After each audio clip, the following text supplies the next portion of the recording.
राधे कृष्ण दोस्तों। सर्वप्रथम आपको ये समझना होगा कि हर एक अपराध का दंड है और हर एक अच्छे काम का पुरस्कार है।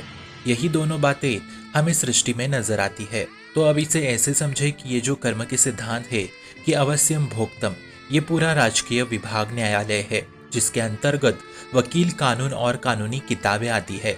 मतलब जैसा कर्म किया है वैसा फल मिलेगा। तथा ये जो शरणागति है ना, वो सीधा राष्ट्रपति द्वारा माफी मिलने जैसा है। तब इस स्थिति में ये कानून वकील वगैरह मायने नहीं रखता, क्योंकि सीधा राष्ट्रपति से माफी मिलने के कारण आपको कोई सजा भुगतनी नहीं पड़ेगी। इसके अंतर्गत ये सिद्धांत आता है कि अहम त्वम सर्व पापेभ्यो मोक्षयिष्यामि मा शुचा। तो ये सब हो गया कर्म, अशुभ कर्म जो शरणागति से नष्ट होते हैं। इसलिए शरणागति अनिवार्य है जिससे अशुभ कर्म मिट जाए। समझ रहे हो ना।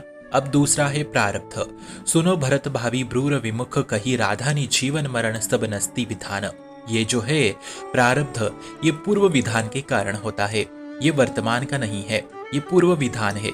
इसे उदाहरण से ऐसे समझे जैसे एक संत है जो दिन रात भजन करते हैं, दूसरों के कल्याण की भावना रखते हैं। उसे कैंसर है। अब ये पूर्व विधान के कारण है। श्री रामकृष्ण परमहंस जी के गले में कैंसर था। बड़े ऐसे सिद्ध महापुरुषों के जीवन में बड़ी दुखद परिस्थिति देखी गई है। तो ये है वो जो पहले से निर्धारित हो चुका है, क्योंकि ये विधान पहले से निश्चित है। और वो जो पहले से निश्चित विधान है वो आज वर्तमान में आपके सामने प्रारब्ध बनकर आएगा ही आएगा। इसके बारे में कोई ज्यादा चिंतित या परेशान होने की जरूरत नहीं है। अब बहुत ही ध्यान से सुने। लेकिन उस प्रारब्ध के दुखों में हम चित्त ना लगाकर प्रभु में चित्त लगाए तो वो प्रारब्ध निष्फल हो जाएगा।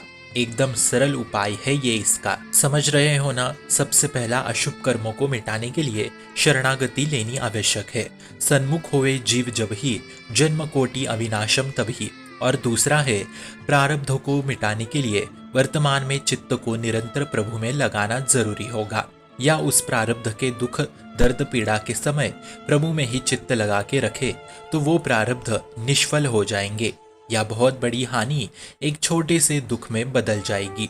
इसे आप ऐसे समझे जैसे बहुत बड़ा अपघात होने वाला था आपका, परंतु प्रभु ने उस अपघात को एक छोटी सी चोट में बदल दिया। मतलब बहुत बड़े दुख दर्द को प्रभु बहुत छोटा बना के आपके सामने पेश करेंगे ताकि वो प्रारब्ध उसी क्षण नष्ट होता जाए। पर यह सब कब होगा? जब आप वर्तमान में निरंतर प्रभु में चित्त लगाते हो, निरंतर नाम जप में लगे हो। तब जैसे गोली आ रही है और हम झुक जाए तो निकल गई ना गोली, ऐसे प्रारब्ध आया, उसे अपने प्रभु के चित्त को जोड़ दिया तो वही वो निष्फल हो गया। प्रारब्ध अपना प्रभाव दिखाने की चेष्टा करता है जिससे हम डर जाते हैं। जैसे गोली को देख के हम डर जाते हैं, पर हम इतने डर जाते हैं कि याद ही नहीं रहता कि नीचे झुकने से हम बच भी सकते हैं। ऐसे ही समझ जाए कि अब प्रारब्ध आ गया है, तब भगवत चिंतन में लग जाए तो उस समय प्रारब्ध कब नष्ट हो गया यह आपको पता भी नहीं लगेगा। अच्छा, अब अशुभ कर्म शरणागति से नष्ट हो जाते हैं। इनका कोई महत्व नहीं है, इन्हें कोई घास भी ना डाले। पर अब हमें प्रारब्ध से लड़ना है, तो इसके लिए क्या करना पड़ेगा? भगवत चिंतन, नाम जप, भजन। समझ गए ना? एकदम ठीक से समझे। तो ऐसे चलो तो ना कोई कर्मफल, ना कोई भाग्यफल, ना कोई प्रारब्ध, फिर कोई भी आपका कुछ भी नहीं बिगाड़ सकता। इसलिए निरंतर शरणागति और निरंतर भगवत भजन में ही रहे। शुभम भवतु कल्याणमोस्तु।